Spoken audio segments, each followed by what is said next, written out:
These are among the greatest executives anywhere in the world, so it's an honor to have them with us, and I think they'll be very happy about what we have to say. I thought I'd start by announcing two things. This is the gold card, as you know. The Secretary of Commerce and myself and some others have been working on it for quite a while. And Howard, how much have we sold in a few days? $1,300,000,000 worth in a matter of a couple of days. That's essentially it's the green card on steroids, and it's a pathway, and it's been an amazing thing. And as you know, millions of people pour into our country from the border, and not anymore. They don't know. Nobody comes in actually anymore. But under the Biden administration, 25 million people came in, and they came from prisons and mental institutions, and they were drug dealers, and all sorts of people came in that shouldn't be here. They came from the jails all over Venezuela, all over the world, the Congo. And now when they come in, they have to pay $1 million. And we've had a tremendous surge, and you're going to be happier than anybody because when you go to Harvard and the Wharton School of Finance and all of the great schools and you want to hire somebody, and then you find out that, I'm sorry, they can't stay in our country for more than 24 hours. They graduate from the top schools. These people want to hire them. Now you're able to buy a card, and you're able to keep people in the country. They can't keep people in the country, and they go to Canada. They go to other countries. A lot of times they go to Canada, even though they work for the companies behind me. So now you're able to buy. The companies are able to buy the card and use it for people coming in to our country, so they can stay in our country instead of being immediately shipped out after graduating. They graduate number one in their class at the best school, and they want to go to work for Johnson & Johnson, as an example, who's not here today, who will be here next week. They're well represented here. But they want to go to work for one of the great companies behind me, and you learn they can't do that because they're shipped out of the country. They're not shipped out anymore. So your company will pay a little bit, but that's okay. You'll be able to get them. So I just wanted to know, it's called the gold card, the Trump gold card. 4% of the world's population. We have 4% of the world's population, and consumers pay only 13% of all prescription drugs, yet pharmaceutical companies make 75% of their profits. Think of that. So we have 4% of the population, 13% of prescription drugs, and yet the people behind me, who are wonderful people, make 75% of their profits from the American customer. So they understood that better than anybody, that we have to do something. That's why I signed an executive order instructing my administration to do everything in its power to slash prescription drug prices for Americans while getting other countries to pay more. And we don't want more, we want just fair. We want to pay the same thing. They used to blame it, remember, on research and development. And I said, well, research and development for everybody. And everybody understood it. As a result, the United Kingdom's National Health Service agreed to pay the fair share for prescription drugs for the first time in 26 years. And we expect other countries in Europe will do the same. And if they don't, we're going to put tariffs on them, and we'll get the same amount of money, plus we'll take a nice return on the money. We signed historic agreements with Pfizer, Eli Lilly, AstraZeneca, Novo Nordisk, and EMD, Serrano, to reduce prices by 300, 400, 500, 600, and even 700%, and sometimes even more than that. I remember when I had a news conference in my first term, I was the first president that reduced prices from the beginning of my term to a year, from January to December, 0.25%. And I thought it was the greatest thing because it's the first one in 28 years.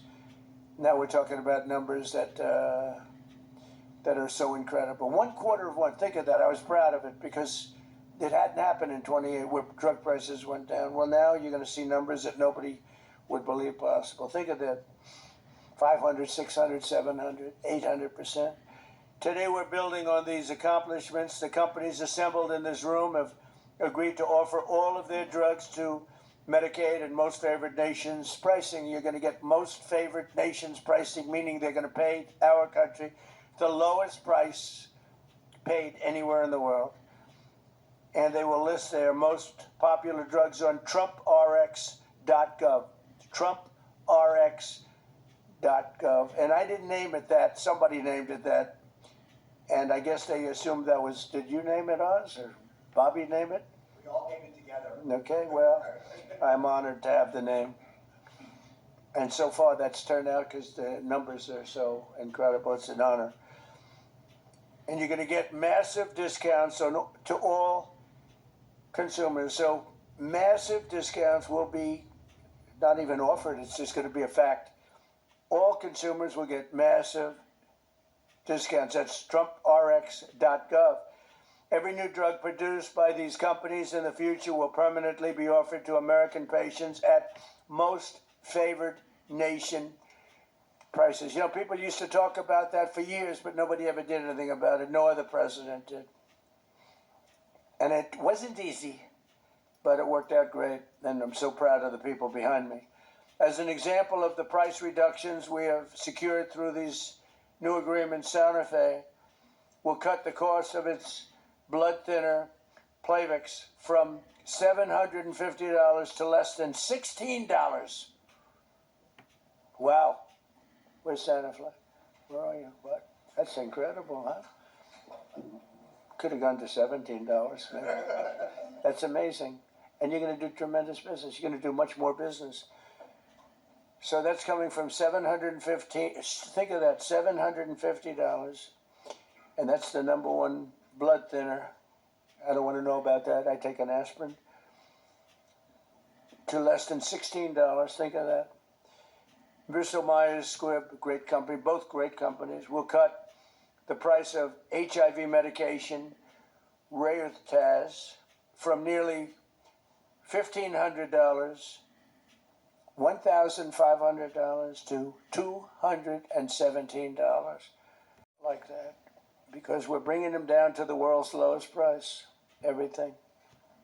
And these people really are pioneers. What they're doing is so great. And in the end, they're going to do much more business, and I think it's going to even out for them as a company. The countries will have to pay more, but even for them, because of the fact that the world is quite a bit bigger, it won't be very severe, I hope.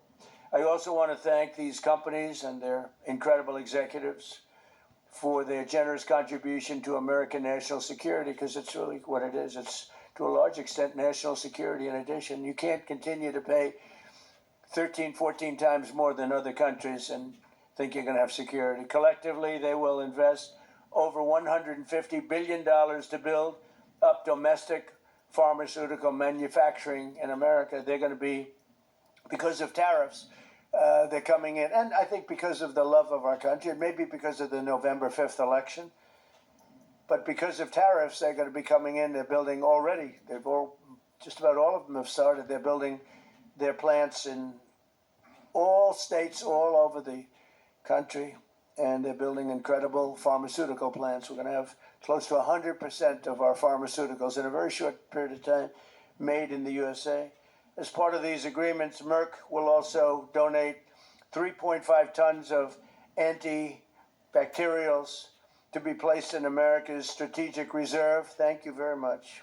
GSX will donate over 200 pounds of ingredients to make rescue inhalers, which is a big deal, and Bristol Myers Squibb will donate 6.5 tons of blood thinners. Would appreciate it. Such amazing companies. Every president for a generation has promised to reduce drug prices, but they were talking about a little bit like that.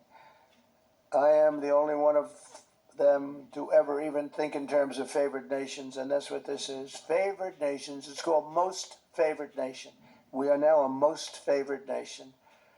I want to thank the leaders in the room, and I also want to thank the leaders of all of the countries that had to pay a little more so that we were treated fairly.